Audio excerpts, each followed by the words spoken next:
കോട്ടയത്ത് എത്തിയതിന് ശേഷമുള്ള ആദ്യത്തെ വീക്കെൻഡാണ് ഇന്ന്. ക്ലാസ് ഇല്ലാത്ത ദിവസം ആയതുകൊണ്ട് തന്നെ ഞങ്ങൾ ഹോസ്റ്റലേഴ്സ് അങ്ങനെ ചുമ്മാ അവിടെ ഇരിക്കത്തില്ലല്ലോ. കുറച്ച് അടുത്ത് വീടുള്ളവരൊക്കെ നാട്ടിൽ പോയായിരുന്നു. പക്ഷെ കുറച്ച് ദൂരമുള്ള ഹോസ്റ്റലേഴ്സ് എല്ലാവരും ഹോസ്റ്റലിൽ തന്നെയാണുള്ളത്. മഞ്ഞയോടുള്ള താല്പര്യം മൂത്ത് ഞാൻ ആ മഞ്ഞ പൂവും കൊണ്ടാണ് പോകുന്നത്. അങ്ങനെ ഞങ്ങൾ എല്ലാവരും ചേർന്ന് കോട്ടയം ടൗണിലോട്ട് പോവാണ്. കോട്ടയം ടൗൺ ഇവിടുന്ന് നമ്മുടെ ക്യാമ്പസിൽ നിന്ന് ഒരു 4-4.5 കിലോമീറ്റർ ഒക്കെ വരുന്നുള്ളൂ. ആദ്യം തന്നെ നമ്മൾ ബസ് ഇറങ്ങിയതും സുഡിയോന്റെ ഫ്രണ്ടിലാണ്. കോട്ടയം സുഡിയോയിലാണ് ആദ്യം കയറിയത്. രാവിലെ കയറി ഞങ്ങൾ തിരിച്ച് ഉച്ച കഴിഞ്ഞ് 2 മണിയൊക്കെ ആവണ വരെ ഈ സുഡിയോന്റെ അകത്ത് തന്നെയായിരുന്നു. കുറേ സാധനങ്ങൾ, കുറേ ഡ്രസ്സൊക്കെ എടുത്ത് അതൊക്കെ ട്രയൽ ചെയ്ത് അങ്ങനെ കുറേ സമയം പോയി. അങ്ങനെ കുറേ തിരഞ്ഞ് അത്യാവശ്യം കാണാൻ കൊള്ളാവുന്ന എല്ലാ ഡ്രസ്സും എടുത്ത് കൊണ്ടുപോയി ട്രയൽ നോക്കുമായിരുന്നു ഞങ്ങളെല്ലാവരും കേട്ടോ. ഈ കാണുന്നത് വേറെ ഒന്നുമല്ല, ട്രയൽ ചെയ്യാൻ വേണ്ടി നിൽക്കുന്ന ക്യൂ ആണ്. കോട്ടയം സ്റ്റുഡിയോയിലെ കാഴ്ചകൾ. ഇത്രയും നിറച്ച്, ഈ 2 സഞ്ചി നിറച്ചും ഞങ്ങളുടെ ഡ്രസ്സസ് ആയിരുന്നു. അങ്ങനെ ഞങ്ങൾ നീണ്ട കാത്തിരിപ്പിന് ശേഷം ഈ ക്യൂ ഒക്കെ എത്രയും തിരക്കൊക്കെ കഴിഞ്ഞ് നമ്മൾ അകത്തേക്ക് കയറി കുറേ ഡ്രസ്സസൊക്കെ ട്രയൽ ചെയ്ത് നോക്കിയായിരുന്നു. Chest number 1 on stage. ഇനി നിങ്ങൾ എൻ്റെ വെറുപ്പിക്കലാണ് കാണാൻ പോകുന്നത് ഗൈസ്. അങ്ങനെ ഞാൻ നേരത്തെ പറഞ്ഞല്ലോ, കൈ കിട്ടി എല്ലാം എടുത്തിട്ടാണ് ട്രയലിന് പോയത്. അങ്ങനെ ഓരോന്നും മാറ്റിയിട്ട് അതിൻ്റെ വീഡിയോസൊക്കെ എടുക്കലായിരുന്നു. ഞാനൊക്കെ വളരെ കുറവായിട്ടും എടുത്ത്. പക്ഷെ നമ്മുടെ കൂടെയുള്ള ബാക്കി ഫ്രണ്ട്സൊക്കെ ഒരു ലോഡ് തുണിയൊക്കെ ആയിട്ടാണ് പോയത് ട്രയൽ നോക്കാൻ തന്നെ. അങ്ങനെ ഇപ്പോൾ ചെസ് നമ്പർ 2ഉം 3 ഒക്കെ കഴിഞ്ഞല്ലേ. അങ്ങനെ ഓരോന്ന് ഇട്ട് നോക്കുന്നതാണ് ഈ കാണുന്നത്. ആക്ച്വലി നമ്മളിന്ന് കോട്ടയം ടൗണിലേക്ക് പോകാമെന്ന് പറഞ്ഞപ്പോൾ ഒരു പ്ലാനും ഇല്ലാണ്ട് ഇറങ്ങിയതാണ്. എവിടെ പോകണം, എന്ത് ചെയ്യണം എന്നൊന്നും അറിയാതെ നേരെ വന്ന് സ്റ്റുഡിയോൻ്റെ ഫ്രണ്ടിലാണ് ഇറങ്ങിയത്. അപ്പോഴാണ് ഞങ്ങൾക്കൊരു കാര്യം മനസ്സിലായത്, നമ്മൾ പ്ലാൻ ചെയ്തതൊന്നും നടക്കില്ല.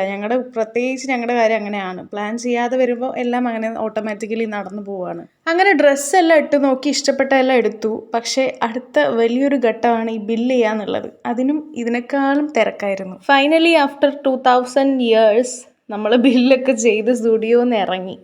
ഇനി നമ്മൾ അടുത്തത് ഫുഡ് കഴിക്കാൻ പോവാണ്. 2-2:30 ആയിട്ടുണ്ട് സ്റ്റുഡിയോന്ന് ഇറങ്ങുമ്പോൾ.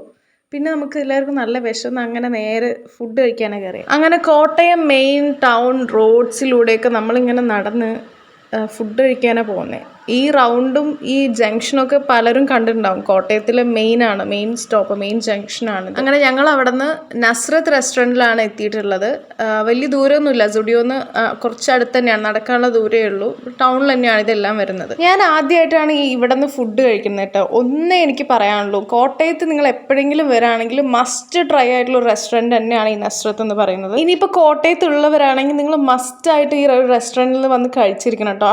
അത്രയും അടിപൊളി ടേസ്റ്റാണ്. ഞങ്ങൾ പെരി അൽഫാം മന്തിയാണ് ട്രൈ ചെയ്തത്. അത് മാത്രമല്ല ഇവിടെ ഒരുപാട് വെറൈറ്റീസ് ഉണ്ട്. ഞങ്ങൾ ഇന്നൊരു ദിവസം എന്തായാലും വന്നിട്ട് ഇവിടുത്തെ ചട്ടിച്ചോറും അതുപോലെ സീ ഫുഡ്സൊക്കെ ഉണ്ട്, അതെല്ലാം ട്രൈ ചെയ്യണമെന്ന് പറഞ്ഞിട്ടുണ്ട്. എന്താ പറയുക, ഒരു രക്ഷയില്ല, അടിപൊളി ടേസ്റ്റാണ്. ഞാൻ ഇതുവരെ ജീവിതത്തിൽ ഇത്രയും അടിപൊളി മന്തി അല്ലെങ്കിൽ ഒരു പെരി അൽഫാം മന്തി കഴിച്ചിട്ടില്ല. അത്രയും ടേസ്റ്റാണ് ഇവിടുത്തെ. അങ്ങനെ ഫുഡ് കഴിച്ചിറങ്ങി ഞങ്ങൾ അവിടെ നിന്ന് ബുക്ക് സ്റ്റോളിലൊക്കെ പോയായിരുന്നു. കുറച്ച് ബുക്സൊക്കെ വാങ്ങിക്കേണ്ടായിരുന്നു. പിന്നെ കുറച്ച് ഫ്രൂട്ട്സും സ്നാക്സും എല്ലാം വാങ്ങിച്ച് തിരിച്ച് ബസ് കയറി നമ്മൾ ഹോസ്റ്റലിലോട്ട് വരികയാണ്. ഒരുപാട് സ്ഥലത്തൊന്നും പോകാൻ പറ്റിയില്ല കേട്ടോ. ഇനിയും ഒരുപാട് കാണാൻ കിടക്കുന്നു കോട്ടയത്ത്. സമയം പോയത് അറിഞ്ഞതേയില്ല. രാവിലെ പോയി തിരിച്ച് വൈകിട്ടാണ് നമ്മൾ എത്തിയത്. കുഴപ്പമില്ല, നമുക്ക് ഇനിയും എല്ലാ ആഴ്ചയും ശനി ഞായറൊക്കെ ഉണ്ടല്ലോ, അപ്പോൾ എല്ലാ ആഴ്ചയും നമ്മൾ പോകാൻ റെഡിയാണ്. ഇവിടെ തന്നെയാണല്ലോ. അങ്ങനെ ഞങ്ങൾ തിരിച്ച് ഹോസ്റ്റലിലെത്തി. അതാണ് ഇന്നത്തെ ഒരു വ്ളോഗ്. Okay, by.